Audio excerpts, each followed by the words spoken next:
Hello and welcome to the Tactics Guide for Terror from the Beyond hard mode. Starting boss is the Writhing Horror.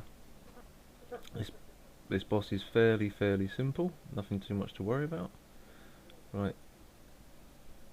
Tactics for this fight. What you need to do is you need to arrange your group in a decent way.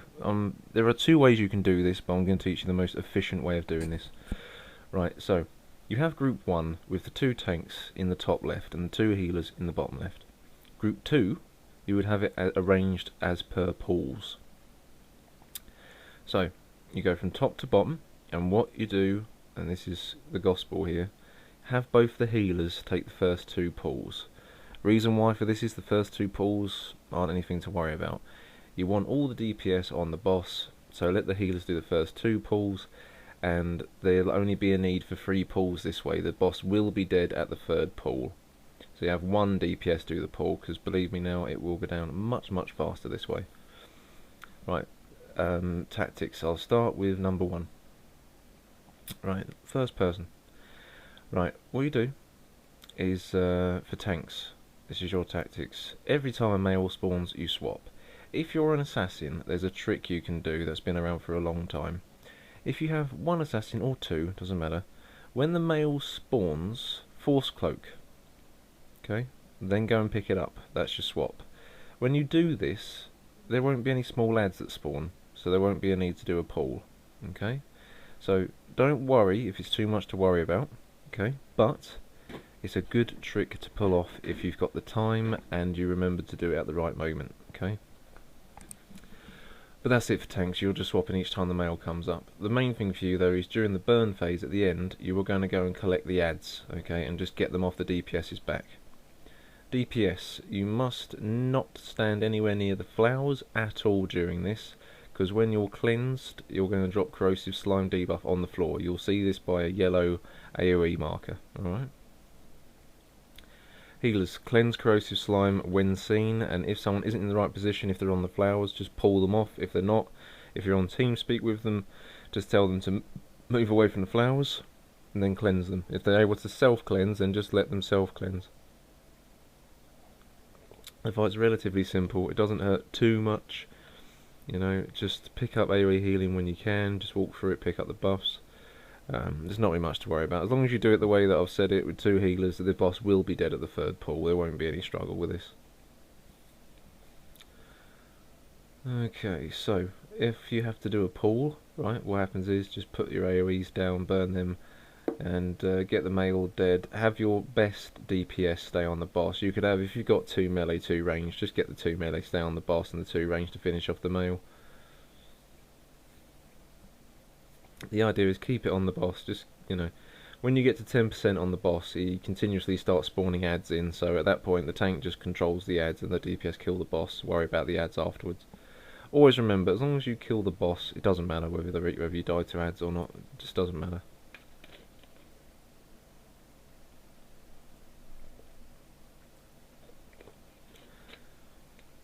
Right, we're nearing the last percentage on the boss now.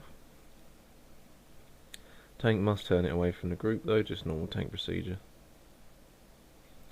And now the ads are spawning. You're going to start getting poison debuffs, so healers, when you see it, try and cleanse it. If you can self-cleanse yourself, do it. But here you go, so we're just going to burn the boss now. Don't really have to worry too much about the pool, but there you go, boss is dead. Moving on to the Dreadguards, this is the second boss. Right, Dreadguards, you have Hyrad, Cyphus and Kelsara, same as story mode. Okay, so what you need to focus on here, all DPS are going to be on Hyrad, same as story mode. When Cyphus jumps for Surging Chain, DPS into these bubble breaks and then interrupt him, then go back to Hyrad. Tanks, you are going to swap at 5 stacks of the debuff from Kelsara. 5 stacks. You can take more, but it gets a bit rough. So 5 stacks, just swap over. And I would recommend to you, rather than walking to each other, jump to each other, just so you keep them in the same places. Okay, as the fight goes on, a few more mechanics will come up and I'll explain them as they're seen on the screen. Because hard mode, it has got 1 new mechanic per boss of the Dreadguards. Okay, lightning field, I believe. Is it surging chain? No, lightning field. Alright, lightning field. You want to space out, don't group up next to each other. You want to bubble people ideally if you're healing this, and if you're a Sorc. Before everyone starts to fight, you can respec and take a 30% AoE reduction utility, which would really help out during this.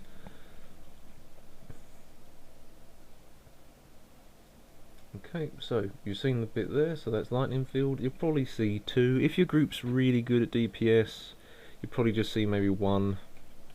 Probably, hopefully just 1.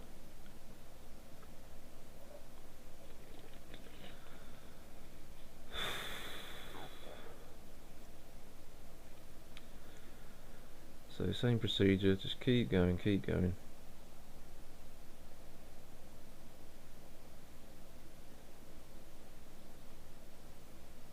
And there you go, Hyrad is dead now, so now it's on to Cyphus. Cyphus keeps putting his motes out.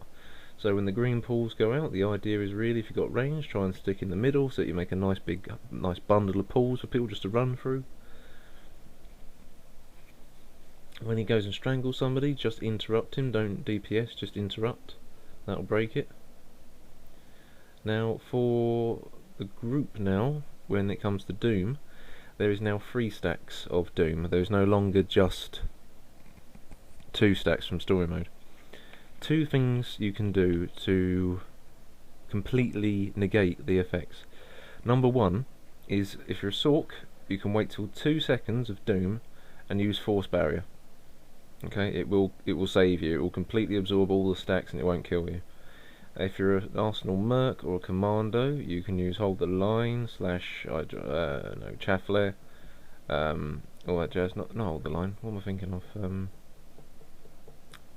Whatever the version of Chaff Flare is for a Commando. Diversion. You can use that because it will give you the 5 stacks against tech and force attacks, and it will absorb it, okay, or at least it will give you a chance to actually fight your way through it to survive it. This is only if you forget. It's only 3 stacks, so just go and get pulls, to be honest, alright? Don't run the risk, just go and get yourself some pulls. But it's there if you need the technique.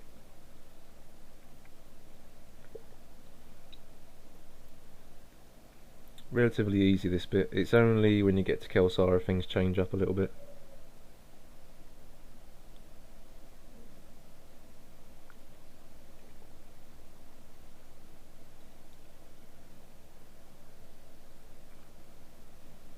There may be a couple of pauses in the videos, guys, so if you want to skip ahead a little bit, feel free.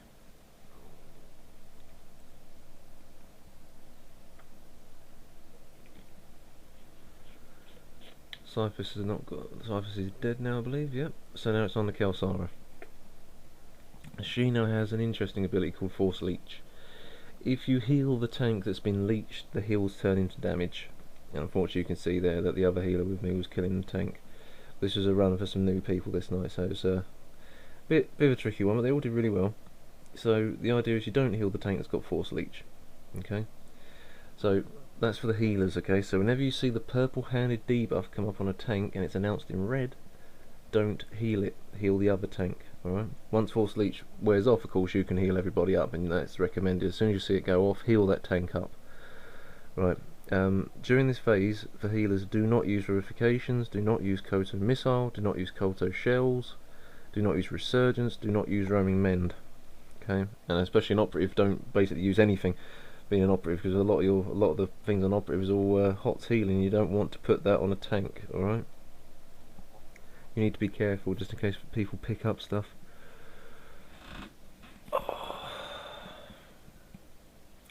So, Mark for Death still goes out, that's not a problem, just run away from it.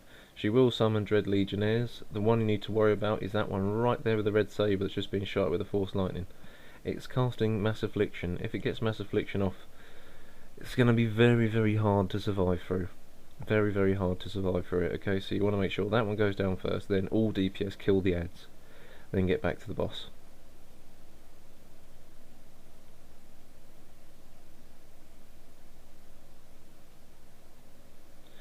The way the tank should do this is you go from right to left, right to left, so left to right, sorry. The reason why for this is because you can see she will travel down to me, like if you've got her up the other end, she doesn't reach you, right? She won't reach to the other end. You can just stand there, she won't reach you. and then the tank that's waiting down that end can just taunt the boss keeper there. Then when the next person goes up the other end, you can just taunt and keeper up this end. It's swapping ends basically, and it works very, very well. People who keep it in the middle it's ridiculous. It's pure idiocy. It's totally inefficient. You're losing half the floor space for people to run around, and they have to make circles, so it's just stupid. You run in a straight line straight to the other side. Don't have to worry about it.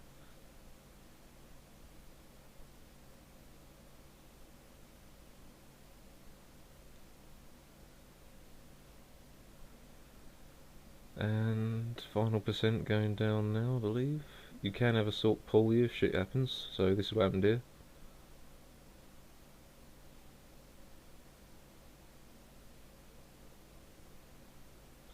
And there we go, that's the Dread Guards. Now, moving on to probably the most complicated boss. Once you get past Operator 9, you should be able to get past the rest of the operation. Operator 9 is the bane of many new people, alright, that try this for the first time on hard mode. So, what you need to worry about with this boss is it's not a DPS race, it's not a healer check, it's a mechanics check, alright? It's all about learning the mechanics. So, mechanics. If you're doing this in 8-man, right, it's more complicated than 16, so I'm going to obviously over the 8-man here. So what we're doing is, you need to change your ops frame around. Right, this is the gospel now, let no one ever tell you different, alright? The tanks, you've got to make sure they're being utilised where they need to be. Blue is the longest cast. You put 2 DPS in blue, always, because it frees 2 DPS up for the later casts, which are shorter.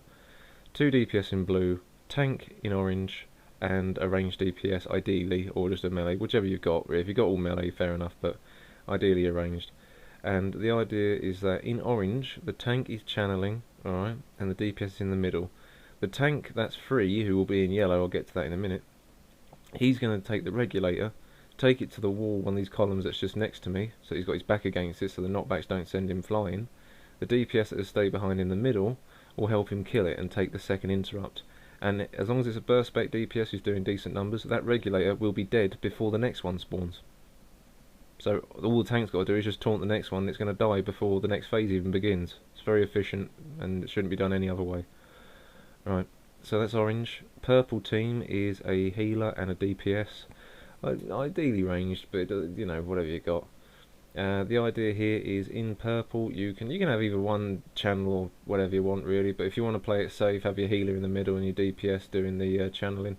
There's not too much to worry about during purple, to be honest. It's a little bit short, so you can use the exploit with this. You can kill one core and then just intentionally come back to the middle and just let it end, so that you can clear all the ads to make the yellow transition less full of ads. Works quite well, but if your DPS is good, you won't have to worry about it. So do it if it's bad. If it's not bad, just finish purple. Doesn't matter. Yellow team, what you need is your tank to channel, and you need the healer to be in the middle. The healer will heal the tank through the damage. The tank will take the regulators. If you've got really good DPS, one can even stay behind. Right, your lowest DPS could stay behind just to help out. Alright. If it isn't, have all the DPS do the cores, and the healer just helps with interrupting those casts they do, the knockbacks. They'll survive as long as you power healing through it, because you've got both your healers healing and should only be healing that tank. They shouldn't be doing anything else. You will survive, and then everybody else can just come in and destroy all of the ads that come in. You'll see what happens when we go to yellow now.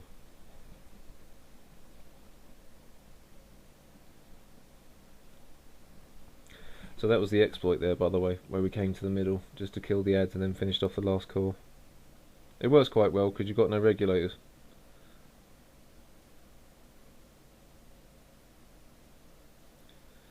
Alright, so now yellow. So now your tank that was in orange is now tanking yellow. Okay, so the idea is you get your back up against the wall, all that jazz. This particular time though the guys didn't do that for some reason, but hey ho. But yeah, you will keep your back normally against the wall so you don't go flying. And then you just focus on healing the tank up. Helping with the interrupts, helping with taking out the ads themselves. You can help out with dots, things like that.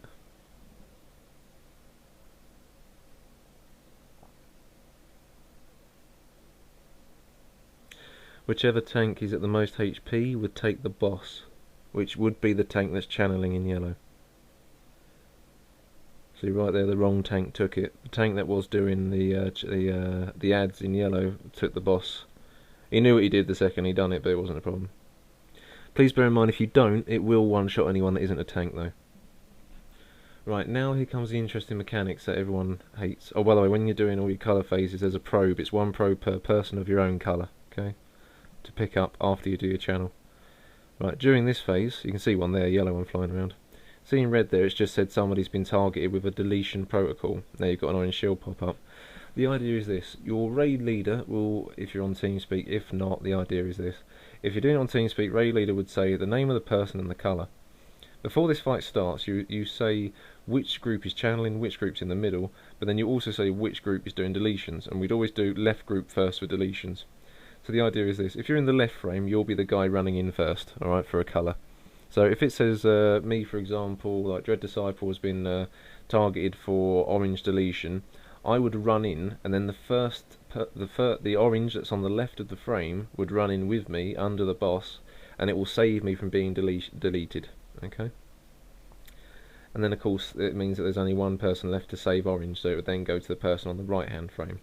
It may sound complex, but when you do it a few times, you'll understand it's not that bad at all, to be honest with you.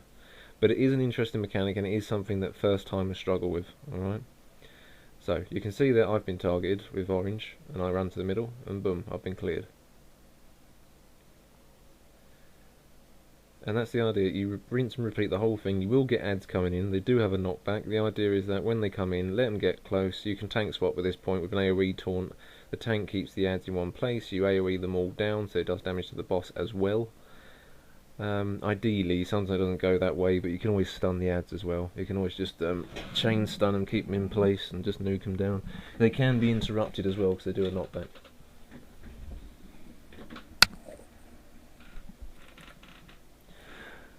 So, fight goes on for a little while. It's not a DPS race or anything, you know. It's not too bad healing wise either.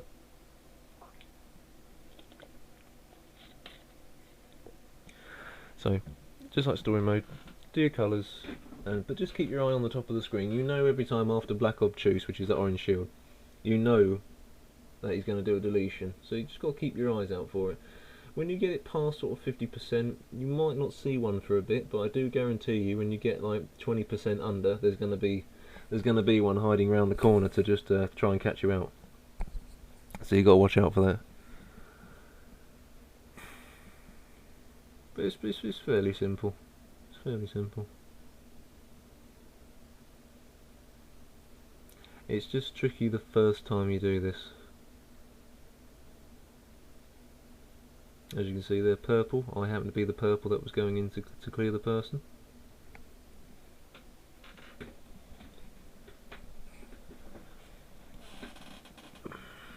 Now the thing is this: don't stand under the boss unless you're the person doing the saving. Alright, you see a lot of guys, they're all grouped up. That's fine because there's not going to be a deletion, but don't stand under the boss right all the time. You just can't do it. But there you go, there's Operator 9. He's not that bad once you understand the principles of it. Right, moving on to Kefis.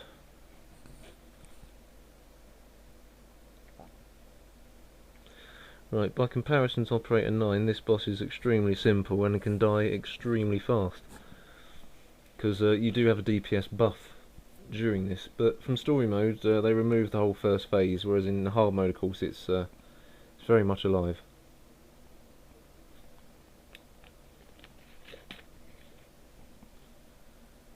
So the idea here, there are orbs to kill. So you elect 2 DPS, and if you use the map, you elect someone to do the north and someone to do the south. Alright, if you're not using the map, it's whoever's left and whoever's right. As you can see, we've got 2 DPS doing it now. Right, you need to kill the orbs. The idea is that the DPS, when you pick up your orb, you're the only person that can kill it. Alright, if you don't get it fast enough, it will go to the nearest person to the orb. So the worst person it can get is a tank or a healer. Although with a tank, there is 2 ways you can do this. If you've picked up as a tank, when you swap and you go into the big blue electricity on the floor there, it will actually blow it up, but don't do this. Like, try not to do it. Right, here's the thing of the tank, right? You bring it to the tower it's been attached to with the beam. Okay, so bring it to the tower, just like our tank's done here. And now everybody stack up behind it. When it says that it's firing a blast at somebody, that person needs to go between the boss and the pillar. And they'll stand there. And what will happen is, the beam will break the pillar and crush Kefis. During this time, you've got about 2 or 3 seconds of a DPS buff that you can put onto the boss. So you just DPS him really hard, save your big procs and your big rotation just for that. You'll do a lot of DPS. Right, so tanks, you will get that electric debuff on you, okay? It's a crossed-armed blue figure debuff in your tray. When you've got it, everyone else around you will take damage because it arcs out and touches people. So when you've got it, you call out swap, run to the big electricity on the floor and it will cleanse you. Okay? There's a lot going on in the fight, it's quite hectic, but it's not that bad. Right, make sure you've got your DPS always ready to get their orbs. Because unfortunately their tank picked it up.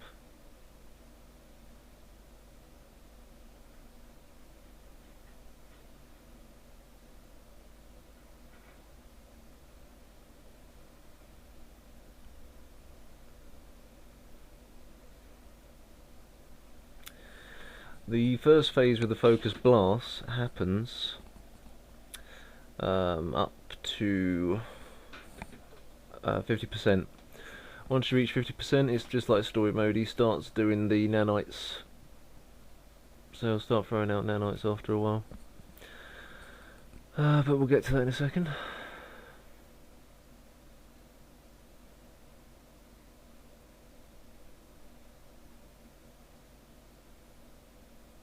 And there you go, he's been crushed, so you DPS him hard.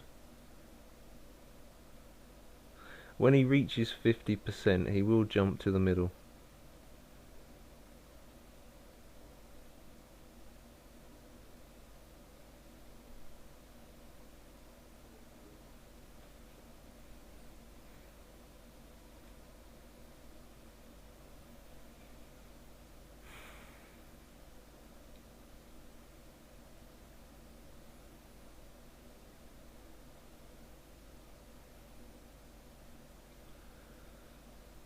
Okay, that should be it, yeah. So now he's going to jump to the middle. All you need to watch out for now is the pillars that radiate from the middle. Now there is no tank swap now, which is good. So the tank can just go and bring him to the nearest blue pillar. Wait until someone has 2 stacks of nanites, and then you click the tower. You click it, make sure everyone with nanites has clicked it. Press escape to cancel it, and it will crush Kefis under it when it collapses. If you have been targeted with a Baradium bomb, it's just like Dread Fortress with the Mine Droid. You walk away from the group, kite it around in a circle, and then come back to the group and just gets back into the fight again. The worst thing you can do is just bring it to the group.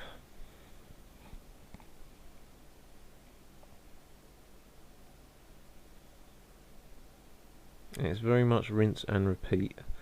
The main thing to do here is make sure you have got Kefis under this pillar. These are the moments where the DPS boost will really help you kill it quick.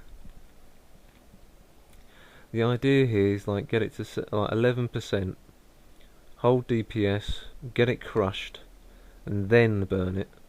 Because you'll get it about, well, you can leave it at 10, but once you get to about 7, that's when he's going to start doing his burn phase. So you want to hold it off 10, 11. Right now he went a bit early, but it's fine. And the idea is that if you do it properly and you've done it correctly, he'll only be alive for a tiny, tiny percentage. Alright? So as you can see, Baradium's going off. What happens is here, to stop Baradium clumping up too much, is the tanks run around as far as they can from the boss, around in a circle, or at least around the outside, just taunting the boss so that it taunts more of the Baradium over their direction, and the DPS have got more room to breathe.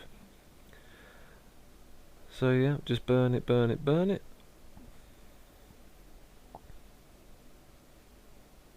And there you go, that's Kefis. Right, moving on to the Terror from the Beyond.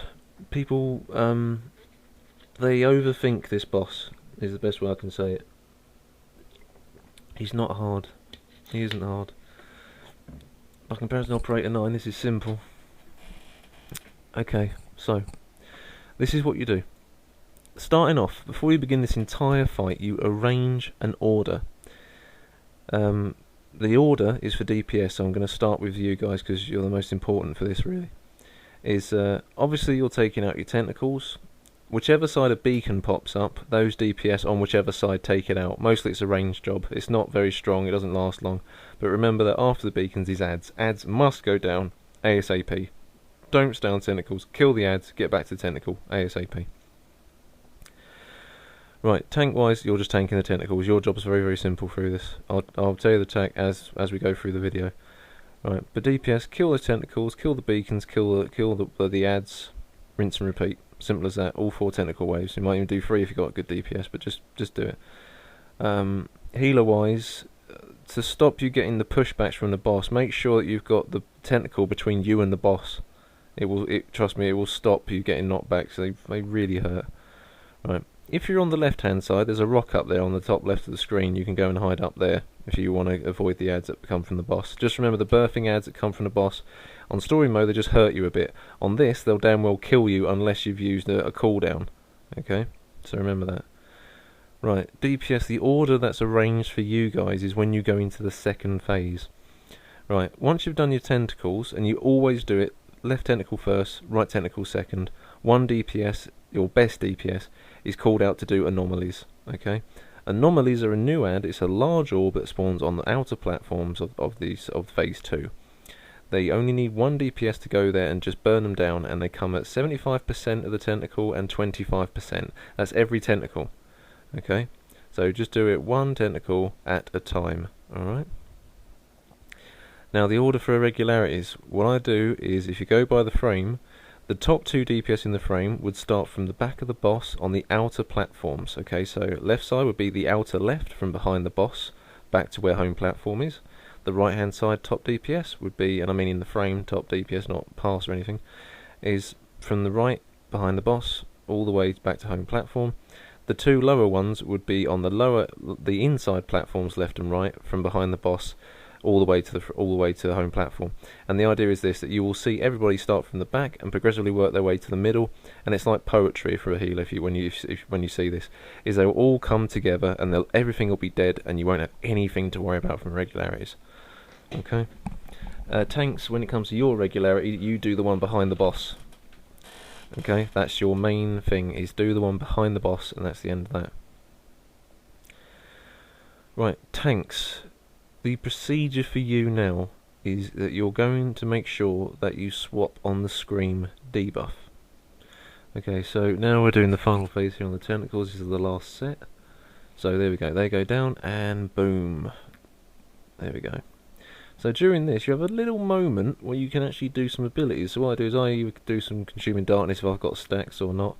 When you go in, make sure you've got your tank that's taunting it immediately. Not just when he gets to his platform, has to taunt it immediately. Okay, tanks, you are always at the platforms left and right hand sides of the boss, and you're where the tentacles aren't, so you're going to be on the back 2.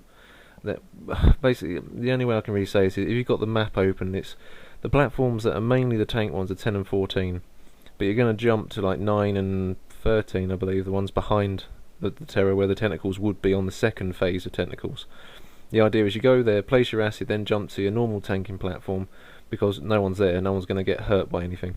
Alright, DPS, never jump to a tank's platform. Never do it. Just be smart and just jump to another platform, the one that's either in the middle at first, that sort of stuff. Right, healers, you stay at home platform the entire fight. You never ever leave this platform until the tantrum, Furious Tantrum. With Furious Tantrum you would end up taking 1 platform per person. So this fight, it is rinse and repeat the same things. During this you may see a couple of the anomalies come up, so this will give you an idea of what they look like. Hopefully I'll get a good camera angle on one. Now remember, you have unlimited range here, but DPS, if you haven't done story mode before for whatever reason, there's an anomaly there by the way, the top left of the screen, right, is you need, right, to be on the same platform. Be on the same platform as what you're attacking, okay? The smash from the tentacle, if you're on the tentacle duty, the idea is that if it's doing its slam, jump away. Once it's slammed, come back down again. Right, irregularities. So you set up your order. You're all doing it in order. You're all doing it correctly. Healers, you just kill your own one at home platform together, and then you get back to healing because the group's going to need it. Your job is not to kill things. Your job is to heal things.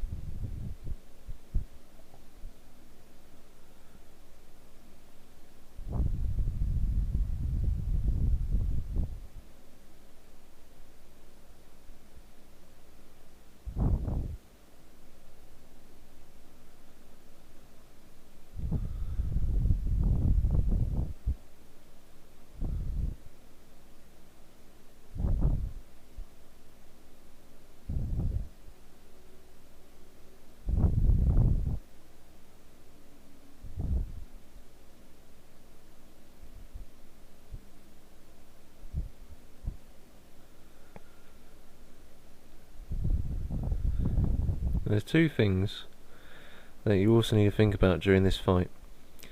When you've been screened, back in the past you could just jump off the platform and return to home platform to be cleansed. The idea is that when you get screamed at, you swap, come to home platform where we are right now, and just at the bottom of my screen, near to where my quick bars are, you'll see it's sort of like a little arrow type looking shape, right? You just go there. You go there and you get cleansed of it. It will take it off you. Then you return back to the fight on your platform. Right. In the past, you could jump off it. I've tried it, and 80% of the time it works. But sometimes when you jump back up, you're just dead. So I don't bother risking it anymore. What you want to do is you just simply walk back to the platform and jump up. There's another anomaly. Now the fight is simple. It's very, very simple. It's just when people get the mechanics wrong, where someone makes a mistake and things get harder. If you lose a DPS, it's not a problem. If you lose a tank, it's going to be more of a problem. Alright? Through my years of doing this, I've learnt that if you lose someone during the first phase with the tentacles, if you use your combat rev, you will get it back in time by this stage. Alright? It's long enough fight that you will get to use it again. But that doesn't mean that it's not going to be a bit painful. Alright? Because you don't want to waste it on the wrong person if you did lose a tank. As long as your DPS is fine, 3 should still be enough to get through this. So, that's the second set of irregularities that we just went past. That's it now.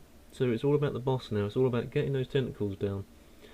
Once those tentacles are down, it's going to go into the Furious Tantrum.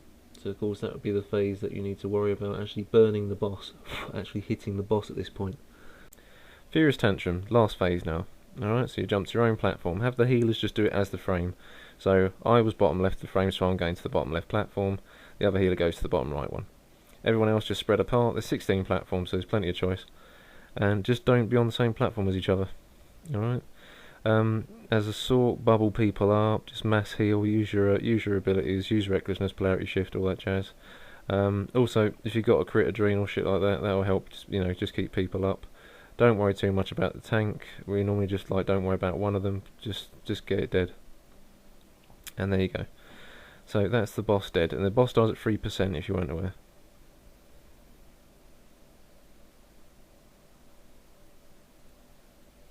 And that is the Terror from the Beyond on hard mode tactics guide. Thank you very much for watching, guys, and good luck. And also, if you're in Nightmares, good luck with Dreadful Entity. Okay, this is a tactics guide for the rest of the fight. Thank you very much.